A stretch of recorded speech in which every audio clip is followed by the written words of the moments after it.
Seguimos en nuestra serie Habitar. Vamos, di tú, habitar. Yo quiero habitar en su presencia. Y me emociona porque cada sábado Dios está hablando algo nuevo que trae revelación, que ministra nuestro corazón, que nos ubica, que nos acerca a Dios. Finalmente, si tú estás aquí en este día, es porque así como yo, tú anhelas construir una relación íntima con Dios. Vamos, yo quiero ver esas manos. ¿Cuántos anhelamos intimar con Dios? ¿Cuántos anhelamos intimar con Él? Tener una relación personal. Y mira, yo sé que muchas veces el primer acercamiento a Dios es por una necesidad específica, porque hay algo que está sucediendo en nuestra vida y decimos, no, pues ¿quién me va a sacar de este hoyo? ¿Quién me va a ayudar? Y de pronto ese primer acercamiento es por esa necesidad, ¿no? Y uno necesita ese milagro de parte de Dios. Pero el corazón de un buen padre no es solamente proveer y dar, sino es compartir, es disfrutar a sus hijos, es conocerlos cercamente, ser parte de su vida diaria. Y eso es habitar. Habitar no es una visita cada 8 días a la presencia de Dios. Habitar es una relación de comunión, de intimidad, una relación que se construye compartiendo, escuchando, hablando. Y hoy quiero hablar acerca de cómo el amor de Dios, ese amor indescriptible, ese amor furioso, ese amor fuerte, nos guía y nos lleva al arrepentimiento. Como ese amor de Dios es tan grande que nos confronta y nos hace reflexionar y entender que separados de Él nada podemos hacer. Que una relación con Dios no se trata de limitaciones, impedimentos. Y yo no puedo hacer esto, no me puedo comer esto, pero se lo comió. Y bueno, y hizo y no hizo. Sino que se trata de disfrutar a Dios. Y cuando tú disfrutas a Dios, escúchame, no es un esfuerzo. Yo no sé, pero yo he entendido mucho acerca del amor de Dios y la relación de Dios a través de mi relación con mi hija Emanuela.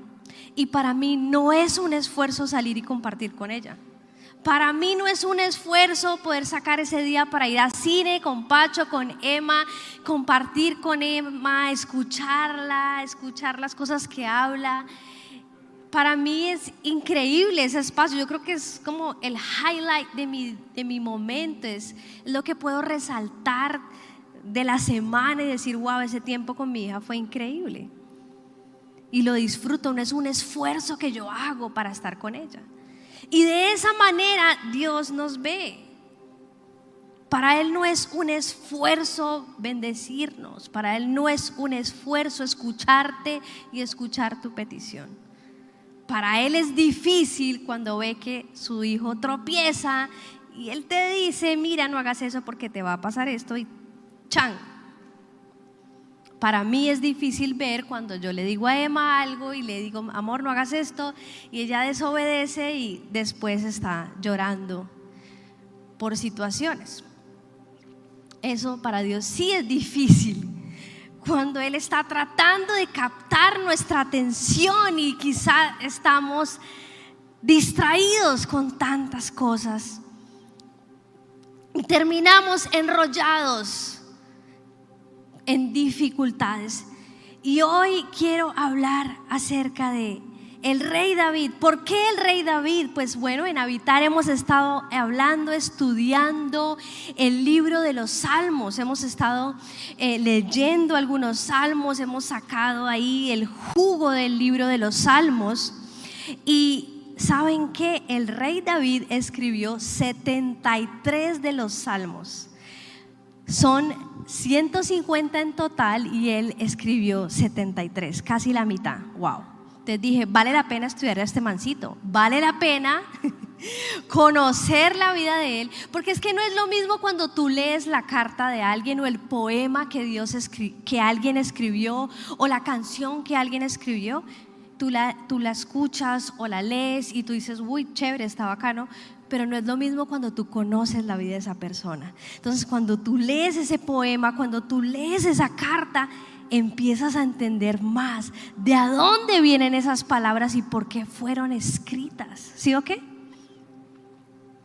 Y los salmos simplemente son cartas, son canciones y son oraciones de diferentes hombres de Dios que han sido recopilados por muchos años antes de Cristo. Quiero ubicarnos también porque los salmos fueron escritos antes de la venida de Jesús, y eso es importante tenerlo en cuenta para entender un poquito más el contexto de todo lo que fue escrito. Y el rey David, ¿quién era el rey David? Bueno, algunos han escuchado del rey David porque él fue el que venció a Goliat, a ese gigante, con una piedra, le dio duro, siendo un niño más o menos de 16 años, un joven, y pudo derribar a este gigante cuando ningún otro fue capaz de enfrentarse a él. Y conocemos de pronto a David por eso, pero David fue el hermano menor de 8 hermanos. Sí, David fue ese típico peladito, el más chiquito de todos, que le hacían bullying los hermanos, porque era como el más flaquito, era medio el consentido de la casa. Y bueno, tenía hermanos que eran parte del ejército de Israel, fuertes, grandes, rudos, pero a él su papá le dio una tarea que parecía como una tarea menor, ¿no? Y era cuidar el rebaño de las ovejas que tenía su papá. David no viene de una familia de mucho dinero, adinerada. Viene de una familia sencilla, ¿sí? Judía, y nació en Belén. David fue pastor de ovejas, fue músico, adorador, tocaba el arpa, poeta porque escribió la mitad de los salmos, además de eso fue guerrero, valiente, le dio muchas victorias al pueblo de Israel, ganó las tierras que Dios había prometido a su pueblo y fue rey durante 40 años. Algo muy importante en la vida de David era que tenía un corazón de adoración para Dios.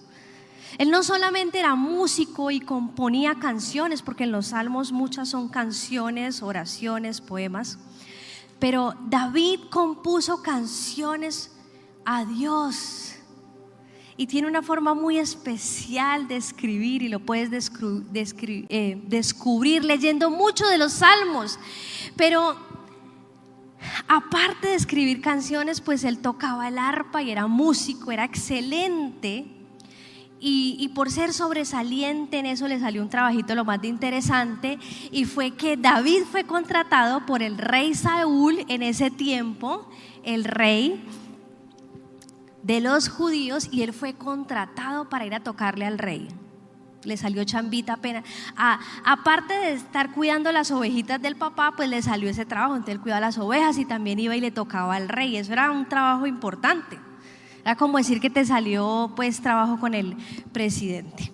El caso es que él iba y le tocaba el arpa, y al rey Saúl habían unos espíritus inmundos, no de ángeles, que lo atormentaban. Pero cuando David, este mancito, cogía el arpa y tocaba el arpa, ¿saben qué pasaba? Los espíritus inmundos, los demonios que atormentaban al rey Saúl, huían. Y dice la Biblia y esta historia que finalmente pues Saúl podía descansar de ese tormento. No solamente él tocaba de una manera excelente este instrumento y era excelente en lo que hacía, sino que él, cuando tocaba este instrumento, no lo hacía para tocar excelente para el rey. No, ese nunca fue su motivación. Le salió la chamba, le salió el trabajo por ser bueno, pero él lo hacía como un acto de adoración. A través de la música él expresaba su amor, su admiración, su gratitud a Dios. Eso es adorarlo, no es nada místico, es un corazón agradecido. Entonces él tuvo este trabajo por un buen tiempo.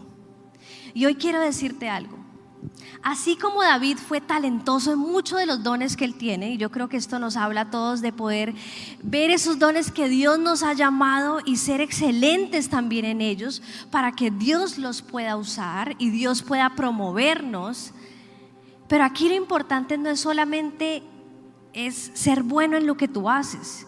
Y de pronto eres súper bueno en tu carrera, súper bueno estudiante, súper bueno en tu trabajo, súper buen hijo, súper buen hermano y eres muy talentoso. Pero la motivación con la que haces las cosas es lo que hace la diferencia. Si nosotros queremos que el enemigo pueda huir de nuestra presencia, cuando nosotros lo que hacemos en nuestro trabajo o en nuestra universidad lo hacemos como un acto de adoración y de gratitud a Dios, así como David cuando tocaba el arpa, literalmente él atraía la presencia de Dios. Por eso huían los demonios, no era que solo salían corriendo porque le tenían miedo, era porque David portaba la presencia de Dios, y cuando él tocaba el arpa, la presencia de Dios descendía. Por eso no se trata solo de ser excelente, se trata de tener el corazón correcto. Y la excelencia viene porque los dones provienen de Dios. Por eso la motivación con la que hacemos las cosas no es la que hace la diferencia. De pronto tú eres muy bueno en tu universidad o en tu trabajo porque quieres quedar bien con el jefe, porque quieres tener buenas notas, porque quieres tener la beca, ¿sí o qué? Porque quieres tener excelente, porque quieres conseguir un buen trabajo, y está bien querer buenas cosas.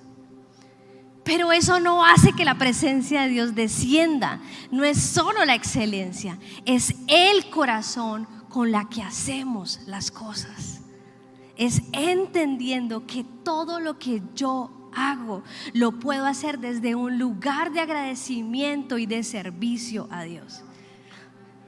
Yo quiero que Dios me ayude, que me dé talento, yo quiero ser el mejor de mi trabajo, de la oficina, yo quiero sobresalir en ese proyecto. Ok, ¿para qué lo quieres hacer? ¿Solamente para ser promovido? ¿O lo quieres hacer porque quieres marcar la diferencia, quieres honrar a Dios y representar a Dios en medio de los que están ahí? Eso es lo que va a hacer que la imposición del enemigo huya, que la piedra de tropezo que el enemigo quiere poner huya. Y David era excelente cuidando las ovejas, ¿sí? Una vez libró de un león y de un oso al rebaño de las ovejas de su papá, y nadie se dio cuenta. ¿Sabes por qué? Él estaba en el anonimato. Era el hijo menor, le hacían bullying, lo menospreciaban porque no era el fuerte, no era pues el alto gigante. Dice que era hermoso de parecer porque no había Instagram.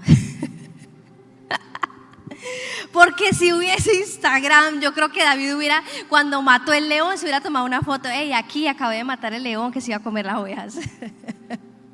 No, David no tenía Instagram para estar publicando todo lo magnífico que él era.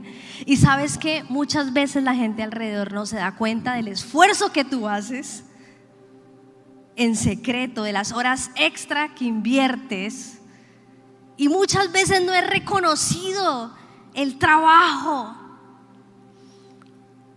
por otros. Pero sabes que hay alguien que siempre ve todas las cosas y que a él no se le pasa nada, y es a Dios.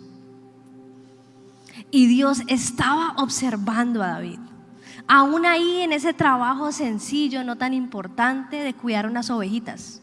Dios lo estaba observando y Dios lo estaba entrenando para lo que tenía para él. Y ahí más o menos a los 16 años, mientras él cuidaba las ovejas, dice la historia, y puedes leer la historia de David en Primera y Segunda de Samuel y alguna parte de Primera de Reyes. Puedes leer toda la historia, es súper bacana. Te das cuenta que había un profeta llamado Samuel, y Dios le habló a ese profeta y le dijo: ve a la casa de Isaí, que era el padre, porque entre ellos vas a encontrar el próximo rey de Israel. Y lo normal que sucede en los reyes es que ¿quiénes heredan el trono? Los hijos de los reyes, ¿cierto? Entre los hijos alguien hereda el trono. Pero Dios no buscó entre los hijos de Saúl, buscó entre los hijos de Isaí, un hombre judío pero no conocido ni lleno de riquezas. ¿Y saben en quién se fijó Dios? En David, el hijo menor, el que cuidaba las ovejitas. Porque Dios estaba viendo y estaba buscando algo en particular con el que Dios pudiera hacer muchas cosas.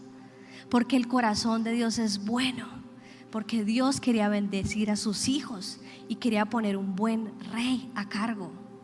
Alguien que no solamente estuviera buscando la vanagloria y la posición de ser un rey, sino que alguien que quisiera agradar a Dios e hiciera las cosas bien. Y después todos sabemos que en algún momento pues David vence a Goliat. Estando ahí su hermano mayor, el más grande, el más fuerte, le dice: ¿vos qué haces aquí?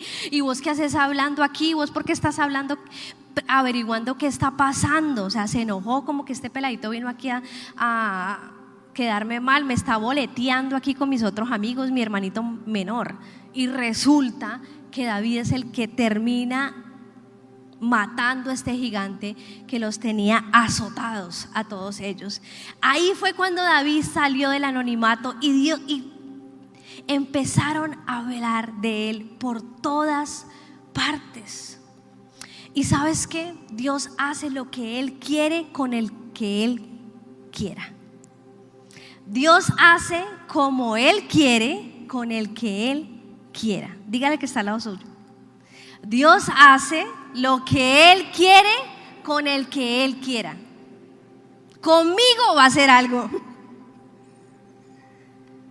Yo no sé si tú has recibido alguna promesa de parte de Dios y todavía no lo has visto, no has visto el cumplimiento. Cuando David fue ungido para ser rey y vino el profeta y entre sus hermanos dijo: este mancito va a ser el rey, tenía 16 años. ¿Sabes cuándo recibió el trono? A los 30. O sea, él recibió la promesa a los 16. ¿Sí? Dios le hizo la promesa: voy a hacerte rey. Eso era una cosa grande, porque es que David no era nadie.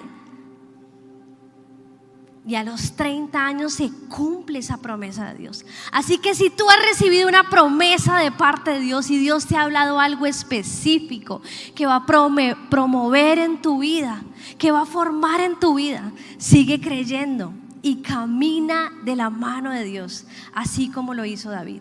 Y quiero hoy rápidamente, 1 Samuel 16:7, quiero resaltar algo especial en la vida de David. Y es que cuando ahí está, Samuel era un profeta de Dios, un hombre de Dios. Para los que no saben qué es un profeta, el profeta simplemente es aquel que habla lo que Dios está hablando. Eso es ser profeta, ser la voz de Dios, ser esa voz de Dios que guía a las personas. Y dice así: Samuel está ahí con Isaí y sus hijos. Y aquí no lo cuenta en la historia, pero el profeta fija su mirada en uno de los hijos, que vio que era el más alto, el más fornido, como que tenía pinta de rey. Y miren lo que Dios le dice: no te dejes impresionar por su apariencia ni por su estatura. Samuel está fijándose en uno de los hijos de Isaí, que no es David. David era el más flaquito, más chiquitico. Pues yo lo he rechazado. O sea, como quien dice: este mancito grande, fuerte, que tiene pinta de rey, no es. La gente se fija en las apariencias, pero yo me fijo en el corazón. Aquí hay algo súper clave. Y yo creo que esto rompe con los paradigmas que hay alrededor de nuestra vida todo el tiempo, tratando de encajar en lo que otros dicen que debe ser y cómo debe verse y cómo debe ser. Dios rompe con todo eso. A Dios no le interesa lo que otros buscan o lo que otros ven o como otros dicen que debe ser.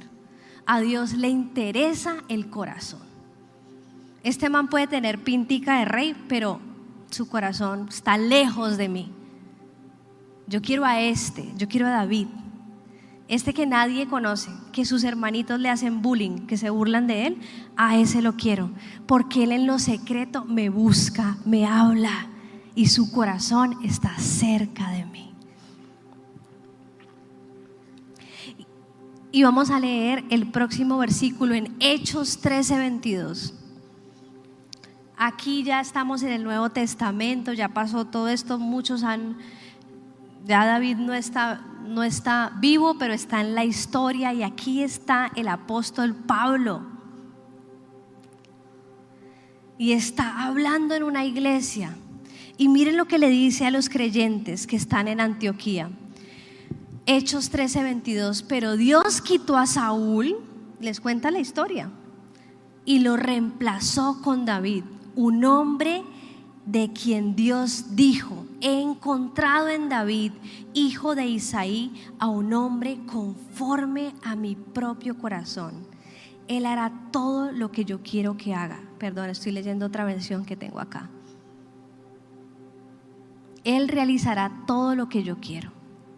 Él dijo, aquí está el apóstol Pablo contando y dando un ejemplo, como Dios está buscando un corazón dispuesto, un corazón cercano a Dios, un corazón que quiera escuchar a Dios para obedecer. Y hoy te quiero contar, Emanuela me hizo una pregunta así. Emanuela me hace unas preguntas que me dejan pensando. Y creo que Dios la utiliza muchas veces para hablarme. Y me mete unas peluqueadas, porque es que definitivamente Dios habla a través del que Él quiere. Y Emanuela tiene un corazón para Dios, pero pues tiene 9 años, pero me peluquea muchas veces a mí. Me deja peinadita, me ubica. Tiene esa habilidad de ubicarme. Y me hizo una pregunta anoche tarde y me dijo: mamá, ¿por qué Dios permite que el enemigo exista o que el diablo exista? Porque Dios deja que el enemigo nos engañe, que Él haga eso. Me hizo esa pregunta y me pareció una pregunta excelente. Creo que muchos nos la hemos hecho en algún momento, y si no te la has hecho, te la puedes hacer ahorita. Y mi respuesta fue, y le dije: mi amor, Dios no quiere robots. Dios nos hubiera podido diseñar como un robotcito con un chip para ser bien obediente, para no embarrarla, para no meter la pata, sí, todo como Él quería, el hijo perfecto. Así quiero el hijo perfecto, obediente, estudioso, bueno, que vaya a la iglesia cada 8 días a Conexión City, que no diga groserías, bueno. Pero Dios así no lo hizo. Dios le dio uno de los regalos más preciosos, y fue la libertad al hombre, el libre albedrío. Porque Dios no quería un robot, porque Dios, en su infinito amor por nosotros, ese amor que es puro y verdadero, no te obliga a que ames a nadie. Si uno verdaderamente ama a alguien, uno no obliga a que esa persona lo quiera a uno. Uno quiere que esa persona sea ¿qué? Feliz, y que escoja. Así hizo Dios con nosotros. Nos creó de una forma a su semejanza. En nuestro corazón puso la necesidad de tenerlo a Él, pero Dios nos dijo: tú escoges. Y por eso es que existe el mal, por eso existe Satanás. Ahorita no puedo contarles toda la historia cómo se dio esto, pero simplemente se me está acabando el tiempo. Pero el caso es que el amor verdadero no obliga a nadie a que lo ame o a ser correspondido. El perfecto amor de Dios echa fuera el temor. Yo no debo amar a Dios por temor, porque tengo miedo que me va a castigar, que me va a caer un rayo. Yo debo amar a Dios porque cuando yo me encuentro con Dios y me doy la oportunidad de encontrarme con Él, yo digo: ¿y dónde estabas todo este tiempo? ¿Por qué no se me ocurrió venir a Conexión City antes? ¿Por qué no se me ocurrió buscarte? ¿Por qué no se me ocurrió poner mi mirada en ti? He perdido tanto el tiempo en tantas cosas. A mí me pasó eso personalmente. A los 18 años fue que conocí de Dios. Y yo dije, ay, si hubiera antes conocido. Por lo menos alcancé a no meter la pata y a casarme con un mancito que, mejor dicho, me iba a hacer sufrir. Pero ese es el amor de Dios que trae libertad, que tú escoges si lo quieres amar, si lo quieres seguir. Dios no te está obligando a nada. Y las cosas que suceden en tu vida que muchas veces no son buenas, no es porque Dios te dice mándele eso para que aprenda. No, es porque uno mismo se mete en las situaciones, porque se aparta de Dios, porque no escucha a Dios. Y algo que tenía David es que David siempre le preguntaba a Dios todo. Cuando él iba a llevar su ejército para tomar una tierra, le preguntaba: Dios, ¿tú estás conmigo? ¿Tú estás en este asunto? Si tú estás en este asunto, yo voy.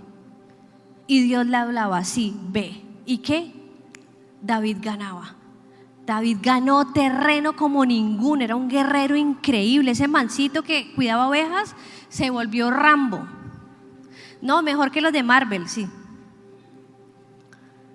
O sea, yo no sé cuántas victorias obtuvo David, pero era fija. A donde él iba tenía la victoria, porque él tenía esa relación con Dios y él no se metía en un negocio sin que Dios le diera permiso, como para ubicarlo ahora en este tiempo, ¿no?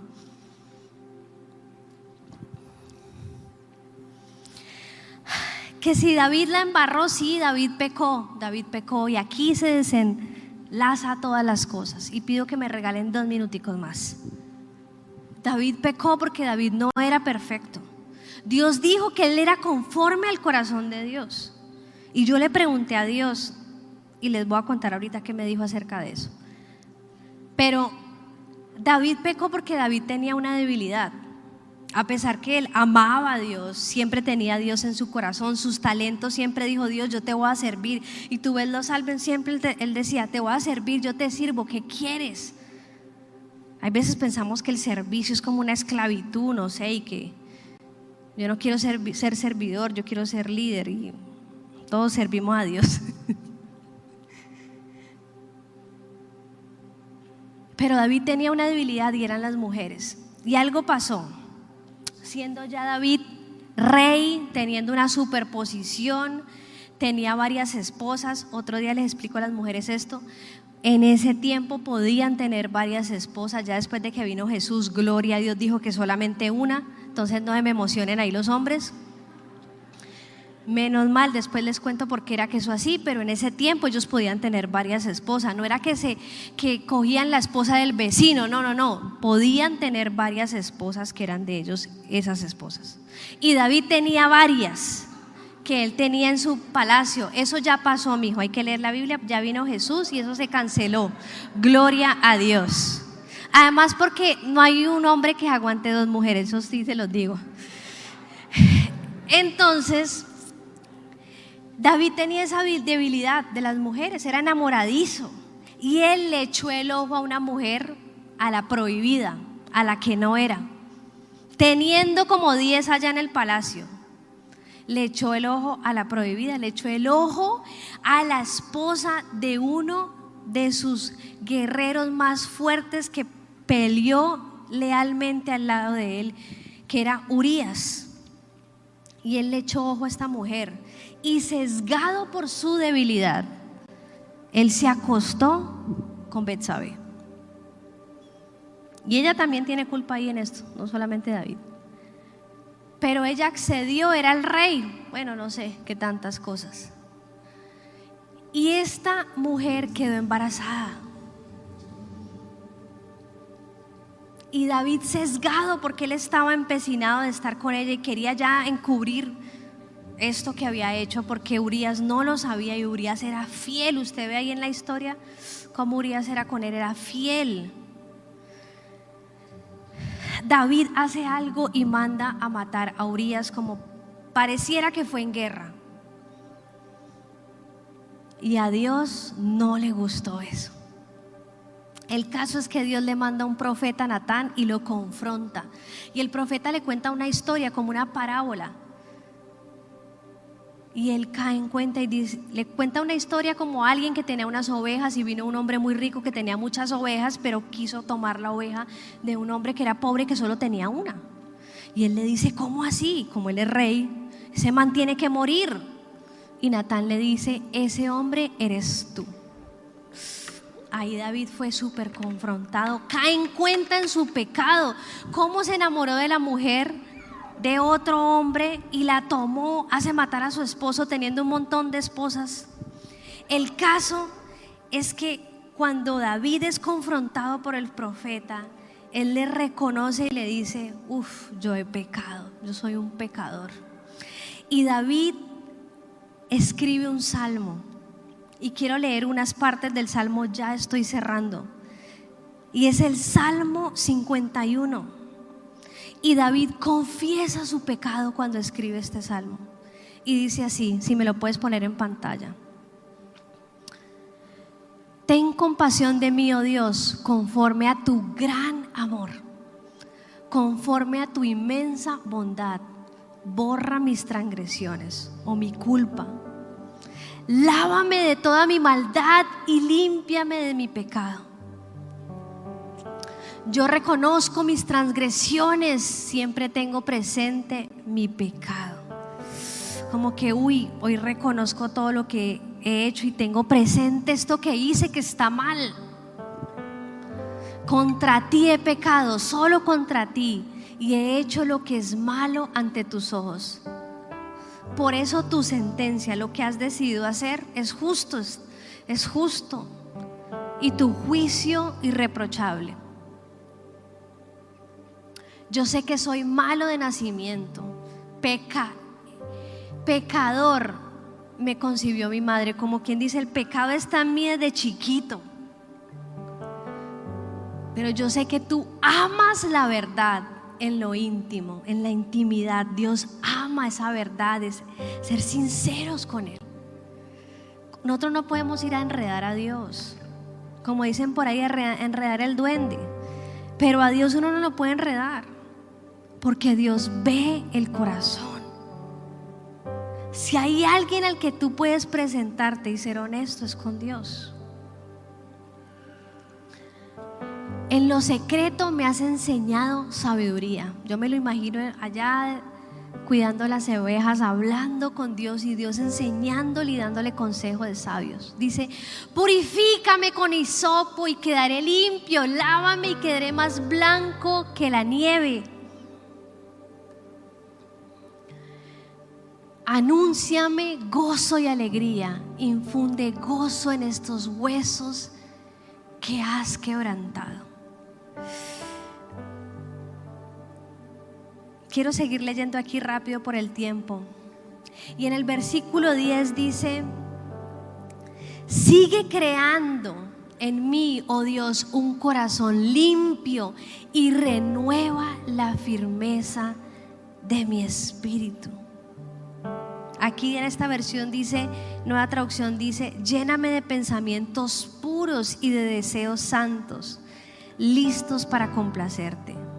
Que nunca me rechaces, que nunca me quites tu Espíritu Santo. Esto captó mi mirada, porque acuérdense, los salmos fueron escritos antes de que viniera Jesús. Cuando vino Jesús, Él le dijo a sus discípulos: es necesario que yo me vaya para que venga ¿quién? El Espíritu Santo. Y David, que murió más o menos 600 años antes de Cristo, tenía una relación con el Espíritu Santo. De manera íntimo. Ese libro, Dios no tiene favoritos, pero tiene ¿qué? Íntimos. Yo dije: wow, Él estaba en otro nivel. Él sabía llegar a Dios. Los salmos nos enseñan a orar, nos enseñan, así como David, a ser honestos, a ser transparentes, a buscar a Dios en esa sinceridad. Y me encanta porque aquí David menciona muchos versículos: porque tu amor es puro, porque tu bondad es grande.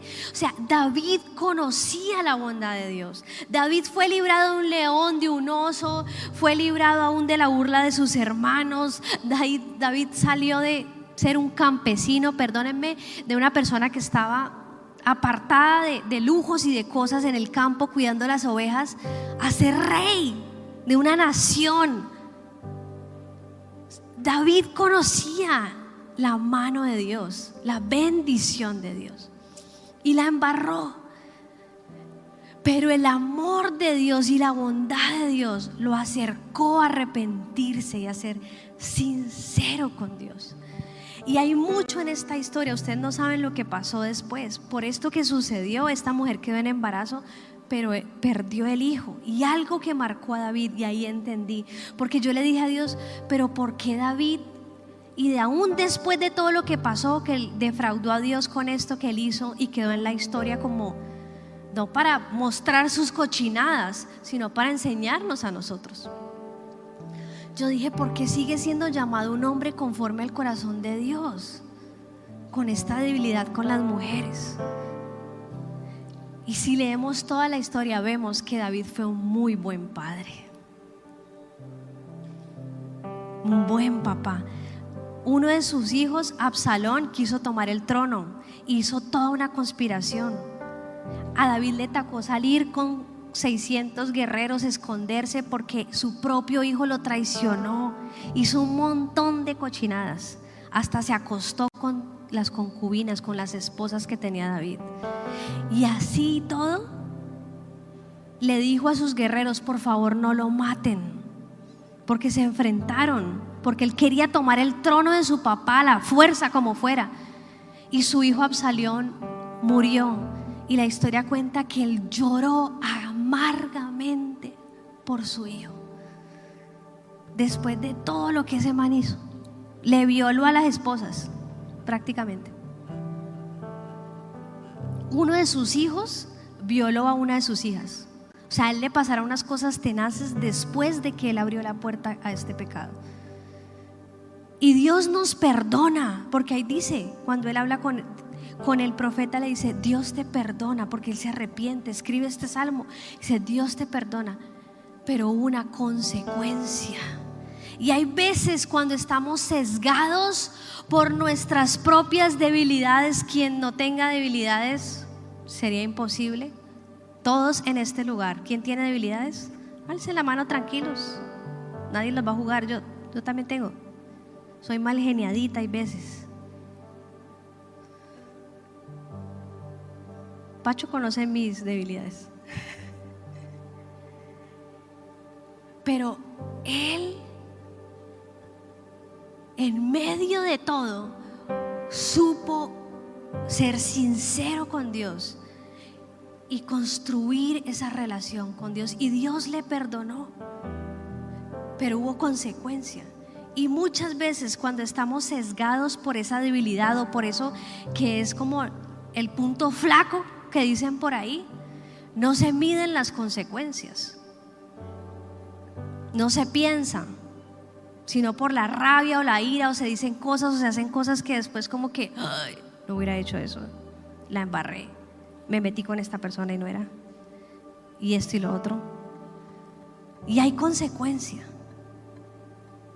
porque y todos los pecados para Dios dice que es lo mismo, pero las consecuencias sí son diferentes. Si yo salgo y mato a alguien en la esquina, pues hay consecuencia de cárcel, que no es lo mismo si yo vengo aquí, digo una grosería o trato mal a alguien. Igual es pecado y delante de Dios es pecado, pero las consecuencias según los actos son súper diferentes.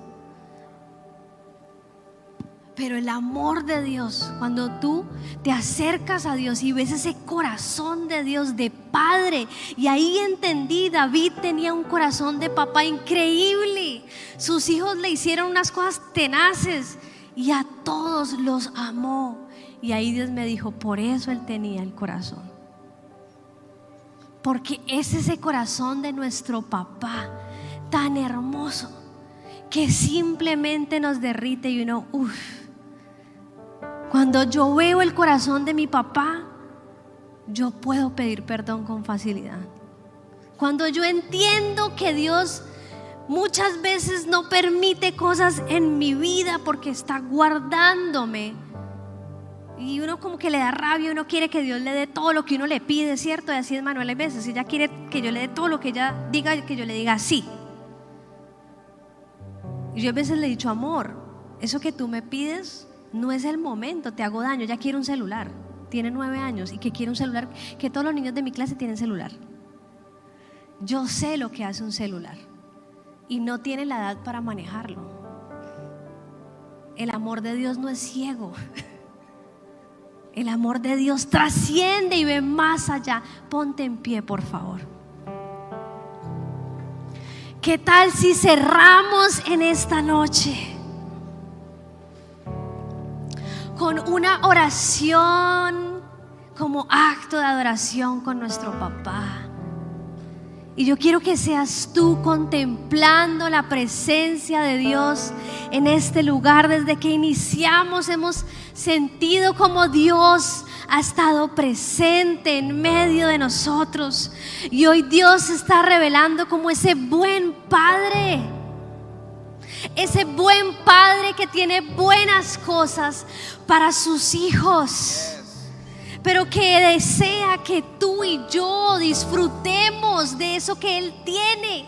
Y si Dios no nos entrena, si Dios no nos muestra el camino, cuando lleguen las bendiciones, cuando llegue lo que Él tiene, se va a ir como el agua. Y yo siento que muchos en este lugar han estado esperando que Dios se mueva, que Dios responda. Y quizás te has desanimado y has pensado que Dios no te ha mirado, está muy ocupado. Pero yo quiero que hoy alces tus manos al cielo y puedas conectarte con Él, porque nuestra adoración es simplemente un corazón de agradecimiento, un corazón que reconoce la debilidad que hay propia. Un corazón que reconoce que no se sabe todas las cosas. Perdona, Padre, porque hay veces queremos ser sabios en nuestra propia opinión y creemos que no las sabemos todas y queremos ir desbordados a hacer muchas cosas sin antes hacer una pausa para preguntarte a ti: Dios, ¿estás en el asunto? Dios, me conviene esta decisión. Dios, esto que estoy haciendo te agrada, está bien, va a traer bendición para mi vida o después me voy a arrepentir. Padre, hoy te pedimos perdón si te hemos pasado por alto, si te hemos ignorado, si solamente hemos venido a buscarte para pedirte lo que necesitamos, pero ni siquiera paramos un segundo para agradecer, para ser agradecidos con lo que ya tenemos, para cuando lleguen tus bendiciones podamos seguir siendo agradecidos aún en medio de la incomodidad de la pandemia. Si me gusta, si no me gusta, si voy, si no voy. Padre, que hoy nuestro corazón pueda ser un corazón comprometido contigo. Y yo hoy quiero hacer pacto contigo, Dios, y los que quieran hacerlo se pueden unir a esta oración. Pero Padre, yo quiero tenerte en cuenta en mi vida, yo quiero tenerte en cuenta en cada decisión que tomo. Yo te pido que seas tú abriendo los oídos de mi corazón, no solo para escuchar lo que yo quiero escuchar, sino para escuchar el consejo de un Padre sabio que todo lo sabe, que todo lo ve. No tenemos forma de escondernos de ti, Padre. Aún allá en el infierno, tú tienes ojos para ver. Háblanos, papá, y perdona en nosotros si ha habido pecado, si te hemos ignorado, si te hemos rechazado. Queremos acercarnos a ti como ese Padre de bondad, como ese Padre de amor, como esa fuente inagotable, como decía David, de misericordia y de amor, para escuchar tu voz. Endereza nuestros caminos. trae fortaleza y fuerza para seguir agarraditos de tu mano, para seguir firmes y sin importar el desaliento y las circunstancias, que nuestro corazón no se aparte de ti jamás. Yo te bendigo en el nombre del Padre, del Hijo y del Espíritu Santo. Y yo declaro en este día que tus ojos serán abiertos para ver y entender lo que Dios tiene hacia adelante, para que no seas terco, para que no seas sabio en tu propia opinión, para que no busques las cosas a tu manera pensando que es de la mejor forma, sino que tengas en cuenta a Dios, tengas en cuenta el consejo de Dios, y en el secreto, así como decía David, Dios ama la sinceridad.